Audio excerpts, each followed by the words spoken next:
যার জন্য ওয়াসিম আকরাম, যার জন্য মুগ্ধ আহনাফ জীবন দিল, তার ঐক্যমত কমিশনের এই ধরনের একটি ভেজাল জনগণের সাথে প্রতারণামূলক একটি জুলাই সনদ এভাবে হয় কি করে?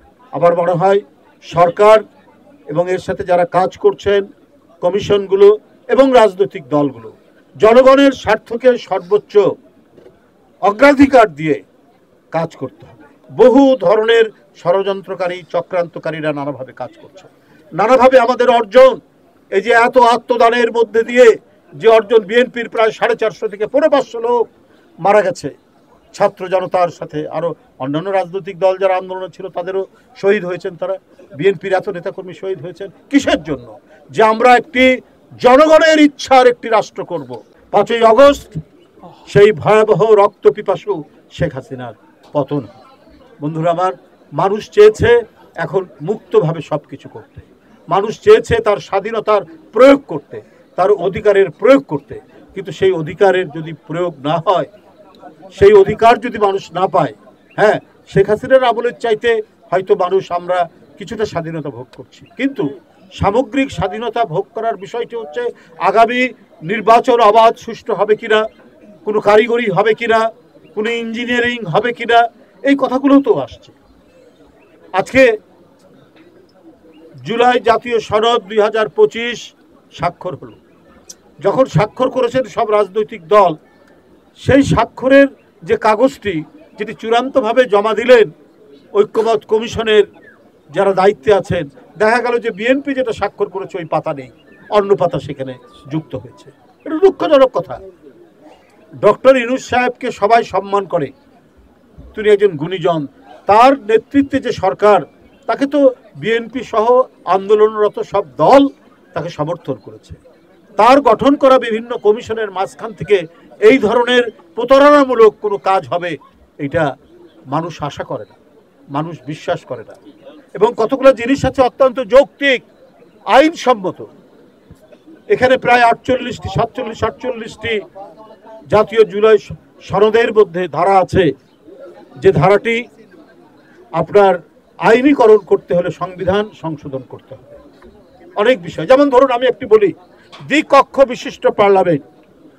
দ্বিকক্ষ বিশিষ্ট পার্লামেন্ট এখন যে সংবিধানে যেটা আছে সেটা হচ্ছে এক কক্ষ বিশিষ্ট পার্লামেন্ট, জাতীয় সংসদ। এটা যদি দ্বিকক্ষ বিশিষ্ট পার্লামেন্ট করতে হয় তাহলে তো সংবিধান সংশোধন করতে হবে বা সংবিধান বাতিল করতে হবে। যে প্রস্তাবগুলো আছে তো সংবিধান বাতিল করতে হবে। তাহলে একবার কি নতুন করে নতুন সংবিধান করবেন, না সংবিধানের যে নিয়ম, যে স্বাধীনতার পর যে সংবিধান রচিত হয় জনগণ এবং সমাজের তাগিদ অনুযায়ী সেটা সংশোধিত হতে হতে যায়। এটা আমেরিকান কনস্টিটিউশনে হয়েছে, এটা ভারতের কনস্টিটিউশনে হয়েছে, আমাদের কনস্টিটিউশনে হয়েছে। হ্যাঁ, যেগুলো অত্যন্ত জরুরি গণতন্ত্রকে শক্তিশালী করার জন্য, জনমতের যে প্রতিফলন সেটা নিশ্চিত করার জন্য যে সংশোধনগুলো দরকার সেটা হতে পারে। কিন্তু সেখানে বলছেন 270 দিনের মধ্যে যদি জুলাই জাতীয় সনদ 2025 যদি পার্লামেন্ট হয়ে যাওয়ার পর পাস না হয় তাহলে এটা অটো পাস হয়ে যাবে। তাহলে এই আলাপ আলোচনার কি দরকার ছিল? তাহলে এটা গণভোটের কি দরকার? তাহলে আপনার সংবিধানের যে পার্লামেন্ট নির্বাচনের কি দরকার? কোনো দরকার ছিল নাই, পার্লামেন্টে উত্থাপনের কোনো দরকার নেই। যদি এটাই হয়, যদি কোনো একটি উপস্থাপিত বিষয় পার্লামেন্টে সেটা যদি 270 দিনের মধ্যে পাস না হয় তাহলে সেটা অটো পাস বলে গণ্য হবে। পৃথিবীর কোনো দেশে এই ধরনের কোনো ঘটনা আছে যেটা এককেন্দ্রিক একদলীয় কর্তৃত্ববাদী যে সমস্ত দেশ, সেই দেশে সম্ভব। কিন্তু সত্যিকার গণতন্ত্রের জন্য যে অফুরন্ত লড়াই, যার জন্য আবু সাইদ, যার জন্য ওয়াসিম আকরাম, যার জন্য মুগ্ধ আহনাফ জীবন দিল, তার ঐক্যমত কমিশনের এই ধরনের একটি ভেজাল জনগণের সাথে প্রতারণামূলক একটি জুলাই সনদ এভাবে হয় কি করে? এখানে প্রকৃত যে নোট অফ ডিসেন্ট সহ ঐক্যমত কমিশনের যে কথাগুলো ছিল সেগুলো তো থাকা দরকার ছিল।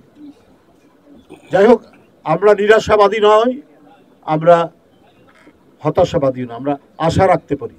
আবার মনে হয় সরকার এবং এর সাথে যারা কাজ করছেন, কমিশনগুলো এবং রাজনৈতিক দলগুলো জনগণের স্বার্থকে সর্বোচ্চ অগ্রাধিকার দিয়ে কাজ করতে হবে।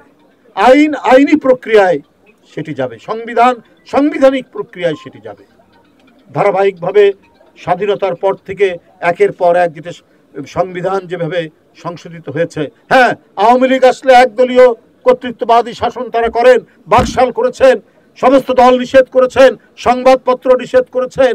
সেটি জিয়াউর রহমান যখন ক্ষমতায় আসলেন তখন আবার সেটি সংশোধন করে, ওই পার্লামেন্টে সংশোধন করে বহুদলীয় গণতন্ত্র এবং মানুষের কথা বলার স্বাধীনতা, সংবাদপত্রের স্বাধীনতা অবাধ করে দিলেন।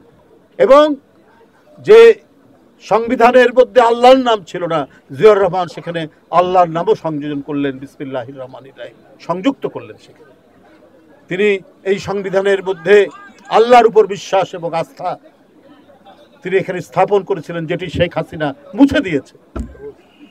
গণতন্ত্র এবং আমাদের ধর্মীয় মূল্যবোধ, এটা শহীদ রাষ্ট্রপতি জিয়াউর রহমান তিনি সংবিধানের মধ্যে দিয়েছেন।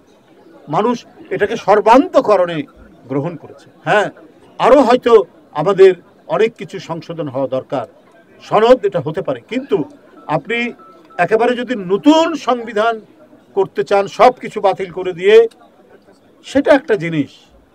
কিন্তু পৃথিবীর বিভিন্ন দেশে স্বাধীনতার পর থেকে সংবিধান, গণতান্ত্রিক দেশে আর কি, যেভাবে সংশোধিত হতে হতে জনগণের স্বার্থকে সর্বোচ্চ অগ্রাধিকার দিয়ে যেভাবে সংশোধিত হয়েছে, সেভাবেই যদি হয় তাহলে এটা তো হতেই পারে। সেটা সংবিধান বাতিলের দরকার নেই। জুলাই সনদে সংবিধানের মধ্যে যে গণতান্ত্রিক যে গ্যাপগুলো আছে, একটি পূর্ণ বিকাশশীল গণতন্ত্রের জন্য যেগুলো দরকার, সেটি একটি সনদ করে অবশ্যই সেটা পার্লামেন্টের মাধ্যমে সেটা আপনার সংবিধানে সংযোজিত হতে পারে। এই চলমান সংবিধান, ধারাবাহিক সংবিধান, আমরা যদি ওইভাবে না চলি, তাহলে আমরা একটি রাষ্ট্রকে অত্যন্ত সুগ্রন্থিত আর্টিকুলেট রাষ্ট্র আমরা করতে পারবো না। এখানে বহু ধরনের ষড়যন্ত্রকারী, চক্রান্তকারীরা নানাভাবে কাজ করছে, নানাভাবে আমাদের অর্জন, এই যে এত আত্মদানের মধ্যে দিয়ে যে অর্জন, বিএনপির প্রায় 450 থেকে 500 লোক মারা গেছে ছাত্র জনতার সাথে, আরও অন্যান্য রাজনৈতিক দল যারা আন্দোলনে ছিল তাদেরও শহীদ হয়েছেন, তারা বিএনপির এত নেতাকর্মী শহীদ হয়েছেন। কিসের জন্য? যে আমরা একটি জনগণের ইচ্ছার একটি রাষ্ট্র করব, এবং জনগণ তার ইচ্ছায়, তার সম্মতিতে যে দলকে ক্ষমতায় বসাবে, সেই দল আইন অনুযায়ী, নির্ধারিত সময় অনুযায়ী তারা শাসন করবে।